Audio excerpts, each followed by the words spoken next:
Hi guys, what's up? My name is Kabira and welcome to the very first video of my brand new channel, Kabira Speaks.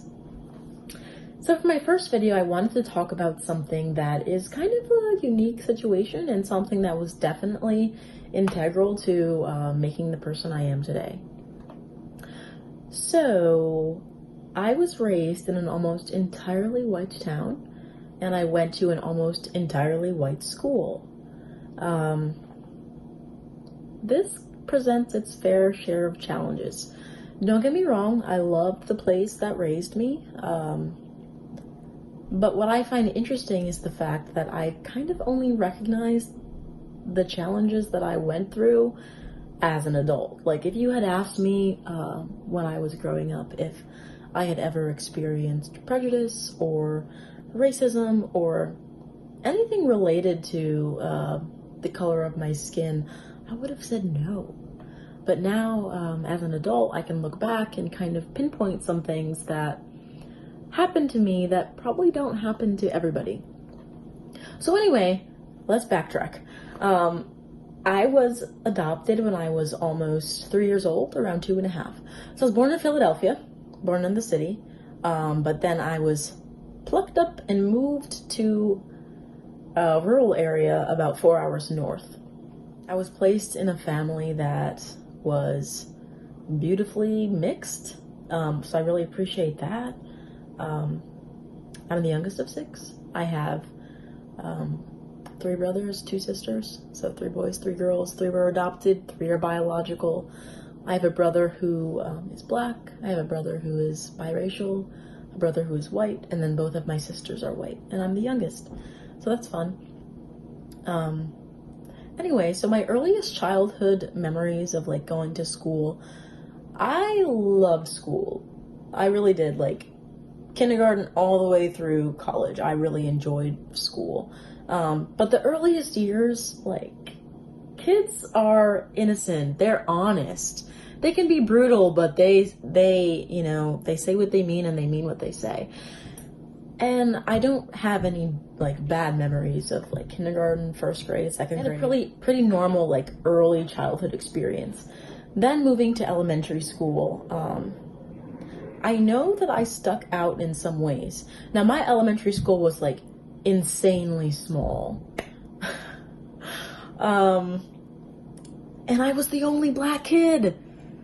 Like, looking back, that's crazy. I was the literal only black. Not only was I the only black kid, there were no Indian kids. There were no Chinese kids. There were no anything else but white kids and me.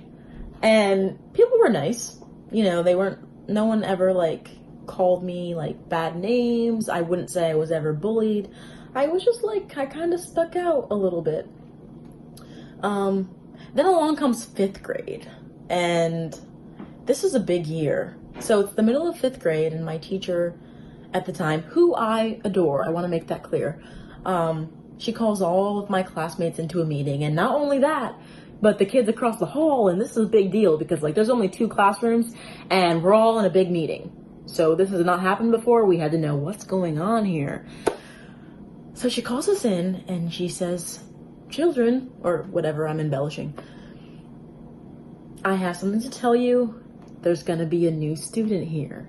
And we were excited because we had been with the same kids like for years at that point. And if you've ever like lived in a small town, you understand that a new kid is very exciting. And then she goes on and she's like, "Here's the thing. He's black." And we're like, "Oh, a black kid? Say it ain't so." Not really, but like, it was a big deal. They knew me. They had known me since I was 5. Literally like the same 12 kids in the same classroom since 5 years old. So like to me, it wasn't anything new, but there was a new kid, a new black kid coming. We had to get ready.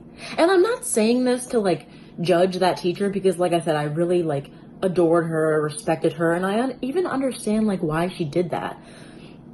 Even I, like a black person myself, I had probably only seen like 5 or 6 black people in my entire life at this point.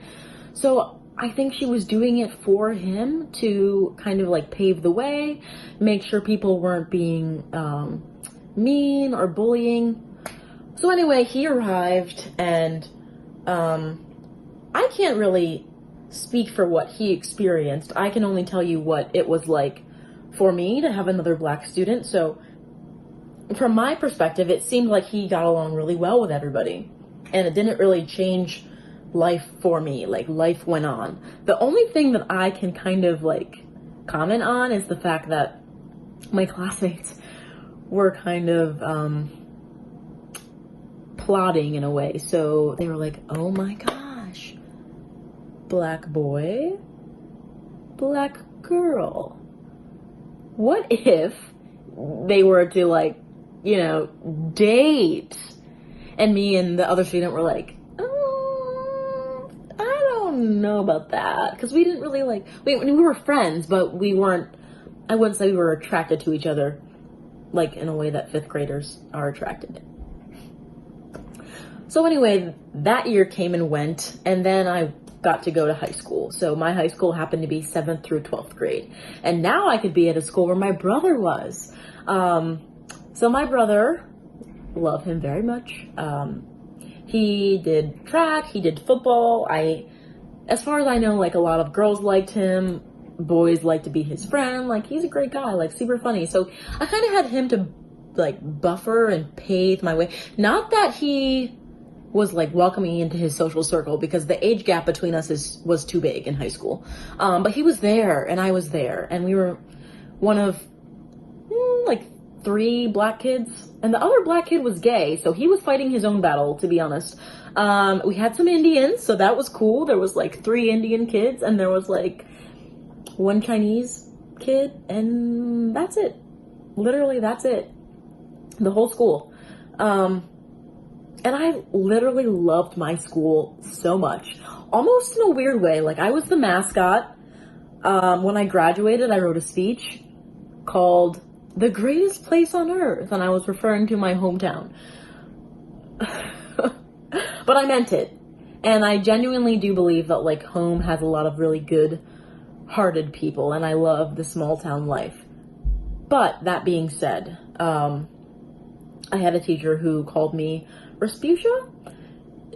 If you don't know who that is, that's a woman in an Eddie Murphy movie, and there's a reason I don't love like entirely black made films, because I feel like a lot of the time they're picking on like what the black role is, and this movie, although I do love Eddie Murphy, is a perfect example of that. So Respucia is a heavy-set, loud, angry black woman played by Eddie Murphy, and so I had a teacher who called me that.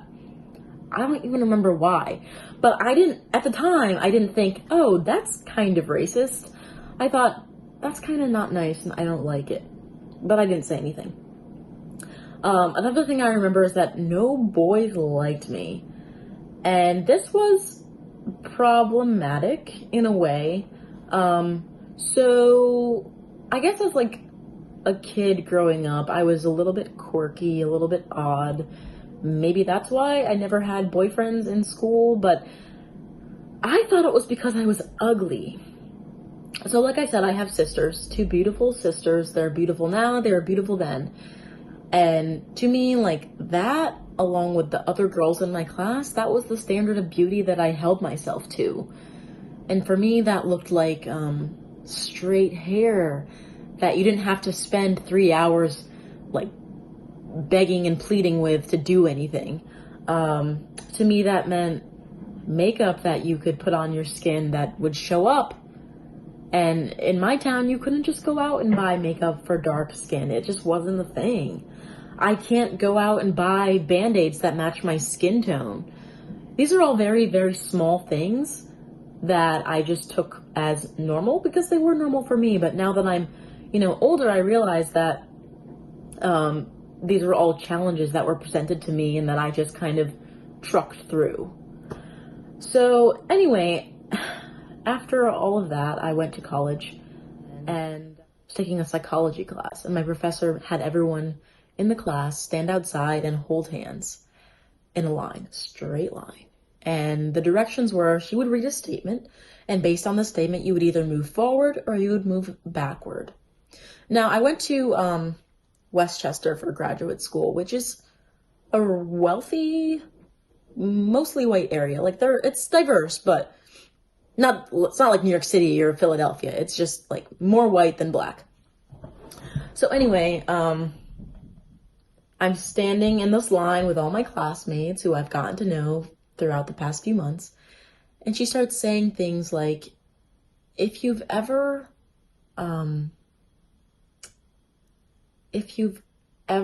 been followed in a store because I thought you were going to steal, I want you to take a step back. If both of your parents went to college, I want you to take a step forward. So what began happening is that as she was reading off these statements, we could no longer hold hands. We were no longer on the same level. And I noticed me and all the other students of color were taking more and more steps backward. And this was a really hard exercise for me. Like, I was embarrassed. My face was on fire. And at the end, when I was standing way in the back with the other students and all of the white students were standing ahead, she said, so this wall up here is success. It's the house, it's the car, it's the job. Now, from where you are right now, I want everyone to run forward as fast as you can, and the first 15 people to touch the wall are the ones who are going to get the house. They're going to get the job. They're going to get the car, and so on and so forth. So obviously at this point, it's kind of like thinking in like what the example is supposed to be. So she blows her whistle and we all go running. And of course, me and the other people of color are behind, meaning we don't get the house. We don't get the car. We don't get the job. And that stuck out to me so much. Like, I did not enjoy that exercise. It wasn't a good time for me, but it was something that I needed to see because racism and prejudice and just inequality can be subtle. Like, the people I grew up with, I love them very much. I consider them friends and I consider them family, and I have nothing bad to say about them. But at the same time, life may have been a little bit more challenging for me as a woman of color. And furthermore, like, there are things that I'm still going through from that experience that it's going to take a long time for me to heal from. For example, I will not wear my hair natural. I won't. I haven't worn my hair natural in over 5-6 years, or weaves. And there's nothing wrong with wearing a weave. It's just that for me, it's coming from a place of insecurity, against what my natural hair looks like. And if I see a woman who has big kinky curly hair or dreadlocks or shaved, I can look at her or him and say that person is beautiful. But for me, I just don't see it. I had the same feeling about my nose for a long time. I hated my nose growing up. I got this big fat nose. I hate it. And then I got my nose pierced, and I like it ever since. But it's been a journey, and it's something that I'm going to have to work through for a long time. So I guess my point with all of this big long story, thanks for listening, by the way, is that diversity is really important. And I hear a lot nowadays of the sentiment that there's no problem with race in America. I'm not racist. I'm not privileged. I'm not prejudiced. And I would encourage you and myself and everybody to just kind of reflect on the things that you do have privilege over and the things that have made your life easier that someone else might not have in their deck of cards. And yeah, just to be aware, I guess. And that awareness is the first step to change. Please leave a comment if you have anything to say, if you have any questions, if you agree, you disagree, you want to know more. And if you have any ideas for what I can talk about next, I would love to hear it. So thanks for watching.